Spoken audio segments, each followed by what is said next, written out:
A CEO mocks a homeless man outside her building, calling him trash. 3 hours later, she's sitting across from him in a boardroom, begging for her career. This homeless man outside the corporate tower held a secret that would destroy everything she built, and the moment she insulted him, her entire world started crumbling. Stay until the end, because what happens in that boardroom will leave you speechless. Manhattan, February 2000. Rebecca Thornton steps out of the glass doors of Thornton Financial Group wearing a $2,000 suit and diamond earrings that catch the morning sun. She built this company from nothing, clawed her way to the top of New York's financial world, and everyone knows her name. She's untouchable, or so she thinks. Right there on the sidewalk, leaning against the building, sits a homeless man. His name is Michael Porter. Torn jacket, weathered face, cardboard sign asking for help. Rebecca's heels click against the pavement as she approaches, her expression twisting with disgust. "You smell like trash," she says loud enough for everyone entering the building to hear. "This is a professional establishment. Get away from my property before I call security." Michael looks up at her, his eyes tired but steady. "Ma'am, I just need a moment of your time. It's important. I know about the offshore accounts." Rebecca freezes. Her blood turns to ice. Those 3 words, offshore accounts, hit her like a freight train. But she recovers quickly, her face hardening into a mask of contempt.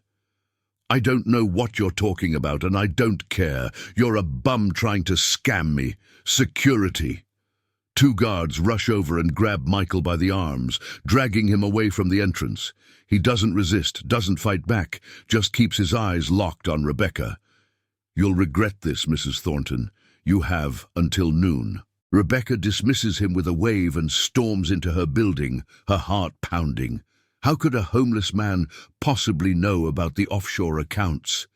The secret Cayman Islands transfer she's been using to hide money from the IRS, the falsified records, the shell companies. Impossible. He's bluffing. He has to be bluffing. She rides the elevator to the 42nd floor, her empire spread out beneath her through the floor-to-ceiling windows. Manhattan glitters in the winter morning light. Everything she owns, everything she controls, visible from this office. Rebecca Thornton doesn't lose. She doesn't make mistakes, and she certainly doesn't get threatened by homeless men. Her assistant, Jennifer, greets her with coffee and the morning schedule.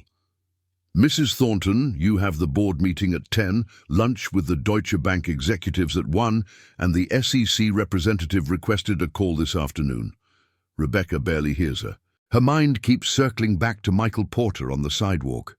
Those eyes, that calm certainty. "You'll regret this. You have until noon." She opens her computer and pulls up the encrypted files containing her offshore account records. Everything looks secure. The transfers to Grand Cayman perfectly hidden, the shell company paperwork flawless. Millions of dollars moving through channels the IRS would never find. She's been doing this for 3 years, and nobody's caught even a whisper of it. A homeless man couldn't possibly have this information. At 9:30, her private phone rings. The number is blocked. Rebecca stares at it for 3 rings before answering. "Hello? Mrs. Thornton, this is Agent David Chen from the Internal Revenue Service. We need to schedule a meeting immediately regarding some irregularities in your corporate tax filings." Her stomach drops. "When?" "Today. 2 o'clock at our Manhattan office. This is not optional." The line goes dead. Rebecca sits frozen in her leather chair, the phone trembling in her hand. This cannot be happening. Not today. Not now.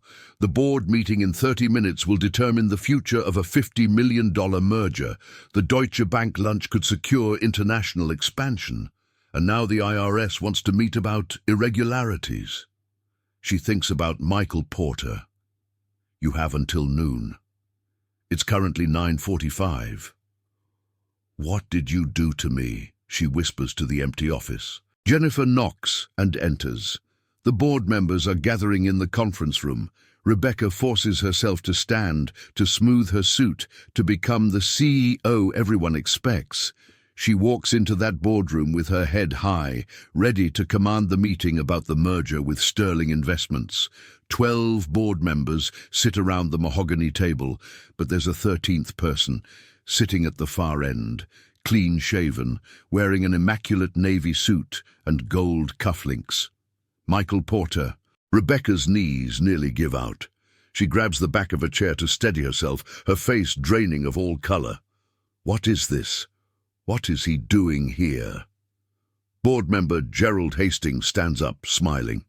Mrs. Thornton, allow me to introduce Michael Porter. He's a forensic accountant we hired 3 months ago to audit the company's financial records before the Sterling merger. As you know, due diligence requires absolute transparency. Mr. Porter has been conducting a comprehensive investigation. The room spins. Rebecca feels like she's falling through the floor. 3 months. He's been investigating for 3 months. And this morning she called him trash. She had security throw him off the property. Michael stands, buttoning his suit jacket. His eyes meet hers with that same steady calm from the sidewalk. Good morning, Mrs. Thornton. I tried to warn you earlier. I wanted to give you the opportunity to come forward voluntarily before I presented my findings to the board. You chose differently. He opens a folder and slides documents across the table, bank records, transfer receipts, shell company registrations, every single piece of evidence detailing 3 years of tax fraud, money laundering, and corporate embezzlement. I discovered offshore accounts in the Cayman Islands containing approximately $12.3 million in undeclared funds, Michael says, his voice professional and detached.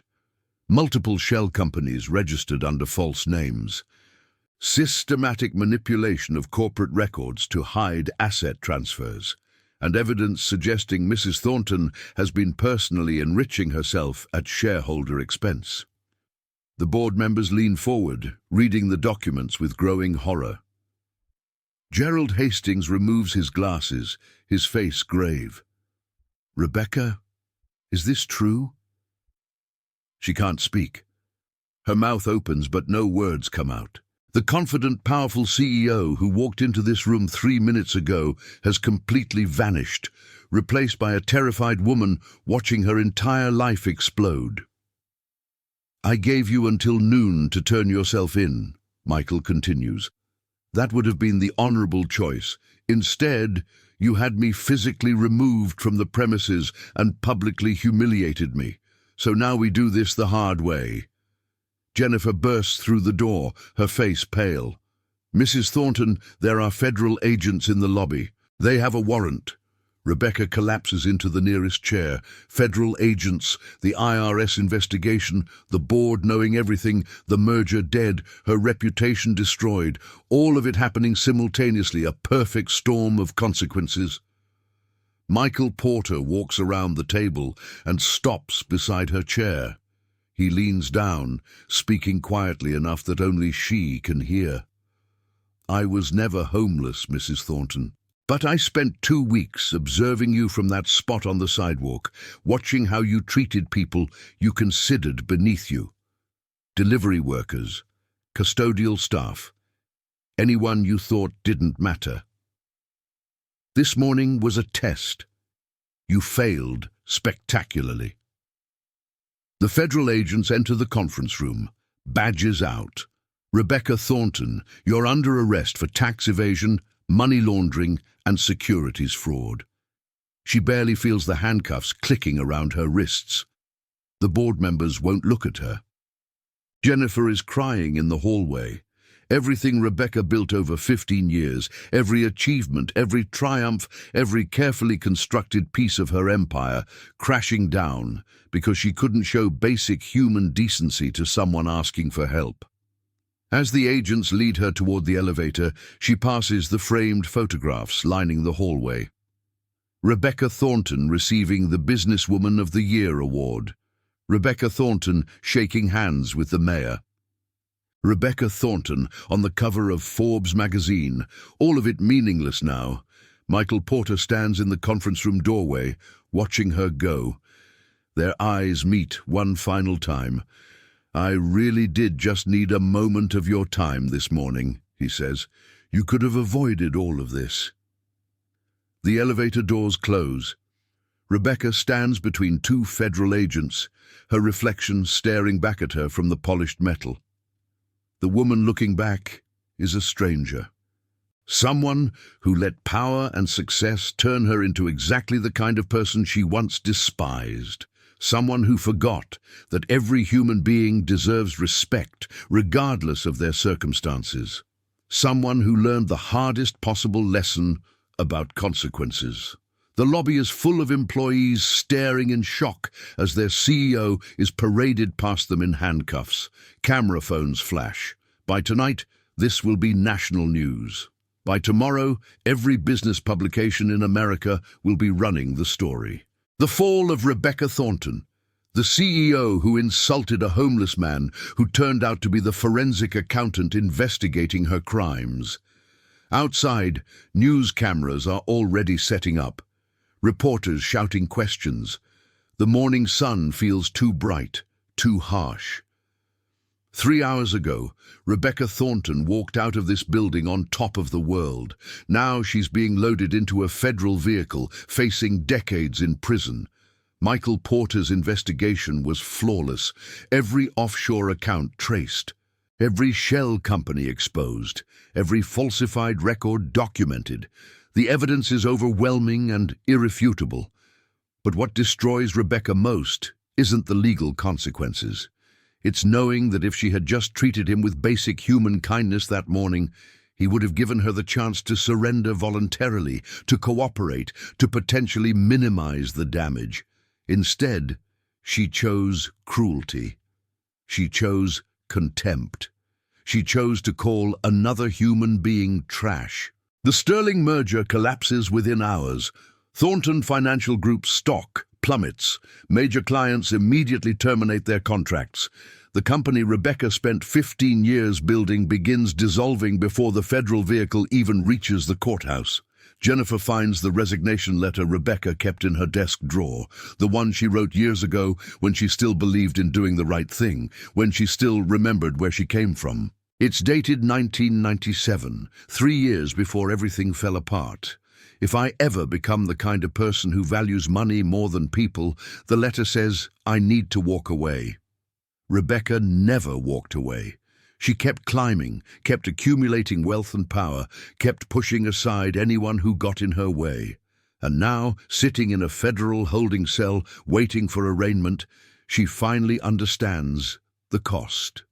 Michael Porter's testimony before the grand jury is devastating. Not because he's cruel or vindictive, but because he's thorough and factual. He presents the evidence methodically, explaining exactly how Rebecca structured her fraud, how long it continued, how much money she stole. The grand jury indicts her on 17 counts. Her bail is set at $5 million, the same amount she hid in just one of the offshore accounts. Her attorneys tell her the prosecution's case is airtight. The best outcome she can hope for is a plea deal that might reduce her sentence to 12 years instead of 25. 12 years. Rebecca is 43 years old. She'll be 55 when she gets out, if she's lucky. Everything she owns will be seized to pay restitution and fines. The penthouse apartment, the summer house in the Hamptons, the art collection, the luxury cars. All of it gone, liquidated to repay the shareholders and taxpayers she defrauded.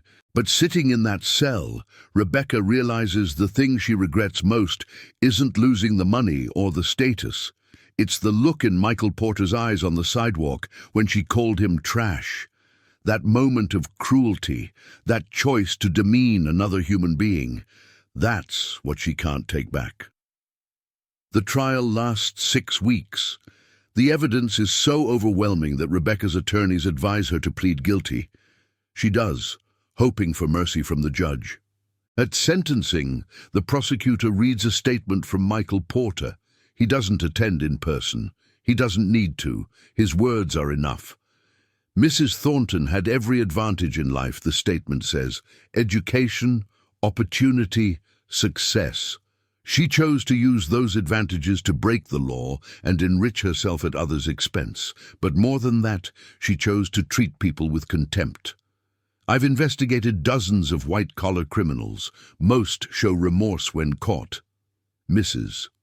Thornton showed only anger that someone she considered beneath her dared to hold her accountable. The judge sentences her to 15 years in federal prison. Rebecca doesn't cry. She doesn't protest. She simply nods and accepts the consequence of choices made over years of letting power corrupt her character. The business world moves on quickly. Thornton Financial Group is absorbed by a competitor. The employees find new jobs. The clients move their money elsewhere.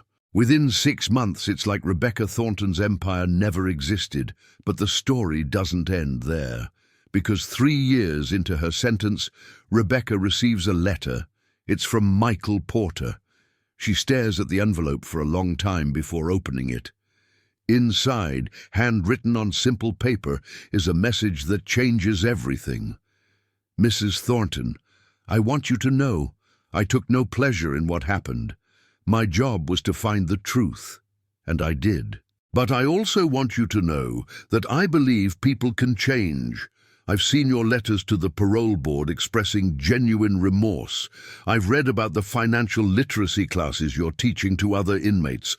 I see someone who might finally understand that success means nothing if we lose our humanity in pursuit of it. When you're released, if you need a reference for employment, you can contact me. Everyone deserves a second chance. The letter is signed simply, Michael. Rebecca sits on her prison bunk, holding that letter, and cries for the first time since her arrest.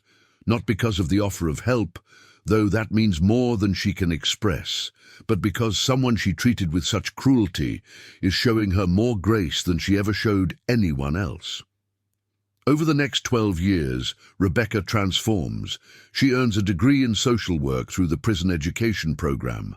She mentors younger inmates, helping them prepare for life after release. She writes extensively about corporate ethics and the psychological traps of unchecked ambition.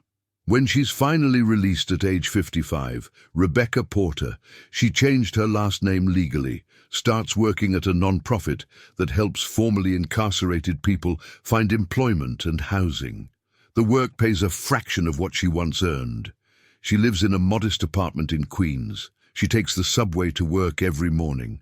And she's happier than she ever was in the penthouse office overlooking Manhattan. Michael Porter, now a celebrated expert on corporate fraud prevention, occasionally speaks at the same conferences Rebecca does. They're not friends exactly, but there's a mutual respect, an understanding of how a single moment of choice can alter the trajectory of an entire life. You smell like trash. 4 words spoken in contempt on a February morning in 2000. 4 words that cost Rebecca Thornton everything she thought mattered. 4 words that ultimately taught her what actually does matter, treating every human being with dignity and respect regardless of their circumstances. Because you never know who that person really is. You never know what they know, and you never know when your moment of cruelty will become the catalyst for your downfall. Now here's my question for you, and I want you to really think about this. Have you ever judged someone based on their appearance or situation, only to discover later you were completely wrong about them? Drop your story in the comments below, because we all have moments like this, moments that teach us humility. And if this story made you think differently about how you treat people, hit that like button and subscribe, because I've got more incredible true stories coming that will change how you see the world. Remember, character isn't shown in how we treat people who can do something for us. It's shown in how we treat people who can't do anything for us at all. Rebecca Thornton learned that lesson the hardest possible way. Don't let pride and prejudice cost you everything before you learn it too.